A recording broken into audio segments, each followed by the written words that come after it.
하실 네, 것 알겠습니다. 그리고 그 계엄 발표 당일 국무위원들이 국무회의를 위해서 모였다고 합니다. 그때 당시에 우리 법무장관도 계셨죠? 같습니다. 예, 계엄 실무 편람에 따른 계엄 선포 절차에 따르면은 국무회의 심의를 한 이후에 장관들이 계엄 선포문에 서명하도록 되어 있고 총리가 부서하고 대통령이 최종 결재해서 계엄 포고문을 발령하도록 되어 있습니다. 여기 계엄 포고문에 필수적으로 서명해야 하는 장관은 국방부, 법무부, 행안부, 기재부 그리고 국무총리입니다. 이 5명의 서명이 없으면 이 사실상 계엄 포고문은 위법한 포고문이 되고 법률적 효력을 발휘를 할 수가 없습니다. 장관, 이날 계엄 포고문에 서명을 하셨습니까? 저는 그렇게 한 사실은 없습니다. 그럼 그때 당시에 다른 장관들, 국무총리도 서명하지 않았습니까? 저는 그렇게 생각하는데 다른 분들은 정확하게는 모르겠습니다. 저는 안 했습니다. 장관을 서명한 적이 없다. 예. 지금 계엄 선포 절차에 따르면 계엄 포고문에 필수 서명해야 하는 장관이 법무부 장관입니다. 근데 장관이 서명하지 않았다고요? 저희들이 그 전부 다 서명하지 않았다는 것이 지금 확실하다는 거죠. 저는 그 포고문에 서명한 사실은 서명한 사실이 없다. 예. 만약에 이 계엄 포고문에 서명을 했다면 그것은 그 서명에 동참한 장관이나 총리가 계엄 포고문에 대해서 법적 정당성을 부여를 하고 향후 법적 책임을 같이 지겠다라는 그런 법적인 의미를 가지고 있습니다. 근데 만약 장관이 그런 서명을 하지 않았다면 이것은 법률에 정해진 절차에 따른 적법한 계엄 포고문이 되지 않습니다. 즉 계엄 선포는 위법이라는 그런 뜻입니다. 그래서 지금 법무부 장관께서 계엄 선포문에 서명을 하지 않았다고 하면은 이것은 법적인 효력이 없는 위헌무효라는 그런 계엄령이 위헌무효라는 것을 지금 증명하는 거다 이렇게 생각이 듭니다. 당시에 장관들이 몇 명 정도 국무회의 심의에 참여를 했습니까? 제가 경황이 없어 정확하게 몇 명인지를 정확하게 모르겠습니다. 지금 법무부 장관은 그때 당시에 어떤 의견을 냈습니까? 저도 다른 의원들과 같이 다 여러 가지 우려 섞인 이야기를 많이 했었고 총리께서 많은 말씀을 국무위원들 의견을 취합한다기보다는 총리께서 많은 말씀을 하신 것으로 알고 있습니다. 총리는 어떤 의견을 피력했습니까?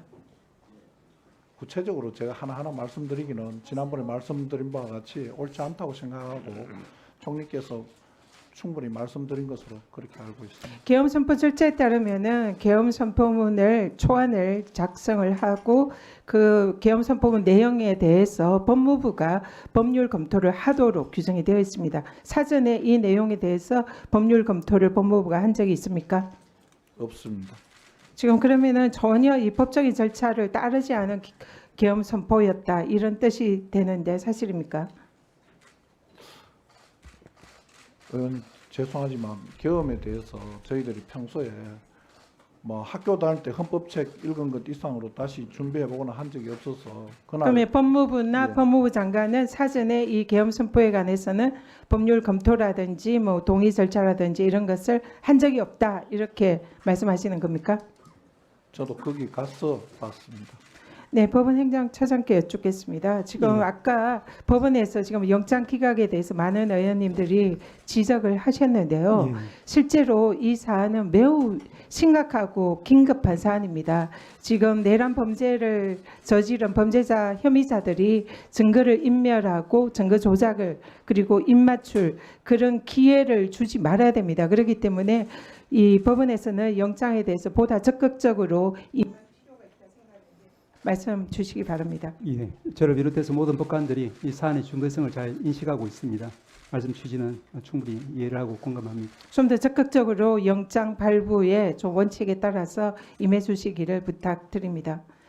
네, 그리고 공수처장님, 지금 이 사안에 대해서 물론 공수처장께서 직권남용죄를 통해서 관련된 사건으로 내란죄를 수사를 할 수 있다 말씀을 하셨는데 공수처가 사실상 지난번에 김영철 검사에 대한 무혐의 결정이라든지 이런 부분에 대해서 국민들의 신뢰를 잃고 있습니다. 그리고 현재 조직과 인력이 이 엄청난 사건을 감당할 역량이 좀 부족하지 않나 이런 우려도 사실상 제기되고 있는 것이 사실입니다.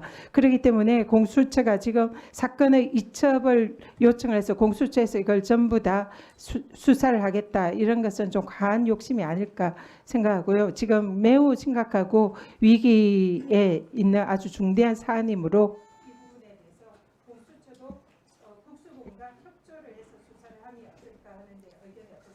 네, 지금 공수처의 인력을 지적해 주신 점에 대해서는 겸허히 받아들이고요. 그렇지만 우리 공수처는 지금 전 인력을 전 검사와 수사관을 투입해서 수사를 하고 있다는 말씀을 드리고요. 지금 이첩 관련해 가지고는 뭐 검찰 경찰의 아까 문제점을 좀 지적했는데요. 검찰 같은 경우에는 지금 긴급 체포를 해서 구속영장 청구를 앞두고 있습니다. 그런데 지금 국회에서도 논의하고 있다시피 시행령에서 직권남용죄를 규정하고 있고 그 시행령의 적법 여부가 지금 문제되고 있는 것으로 알고 있습니다.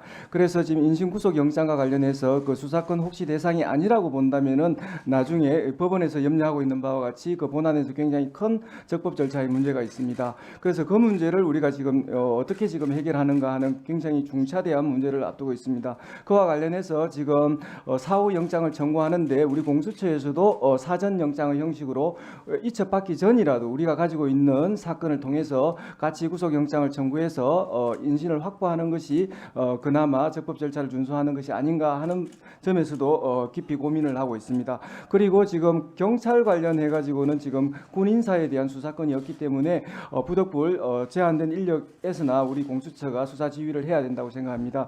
그래서 지금 인력을 파견받으면 제일 좋고요. 그렇지 않으면은 의원님께서 지적하셨듯이 그 수사 협조를 통해 가지고 우리 공수처에서 전체적인 지휘를 하고 군인사와 그다음에 민간인에 대해서 통할적인 수사가 신속히 이루어지기를 굉장히 바라고 있습니다. 네.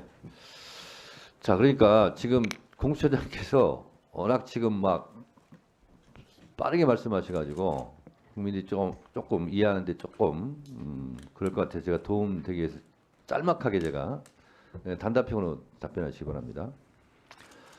내란죄를 검찰에서 수사할 수는 없죠. 경찰이 내란죄를 수사하게 돼 있습니다. 시행령 그러니까 설명하지 마시고 제가 지금 말씀하신 거 정리하려고 그러는 거예요. 내란죄를 검찰에서 수사할 수 있는 건 아닌데 직권남용과 관련돼서 시행령으로 검찰에서 수사할 수 있다라는 거죠.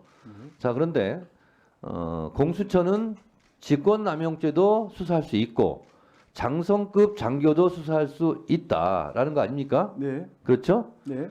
그런데 내란죄는 경찰에서 수사할 수 있다 이런 거예요. 그러면 보통 생각할 때 검찰에서는 이 수사에 손을 떼라 하는데도 계속 할 거 아니에요, 지금 검찰은.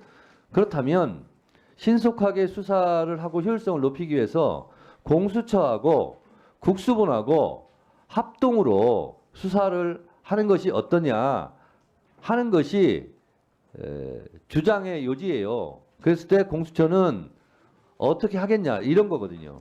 예, 저희들 그 인력 파견이 제일 좋은 안이지만 그렇지 않고 지금 국수본에서 지금 서로 협의를 해서 하자면 그런 부분에 대해서 논의할 생각이 있습니다. 국수본하고 협의를 해봤습니까?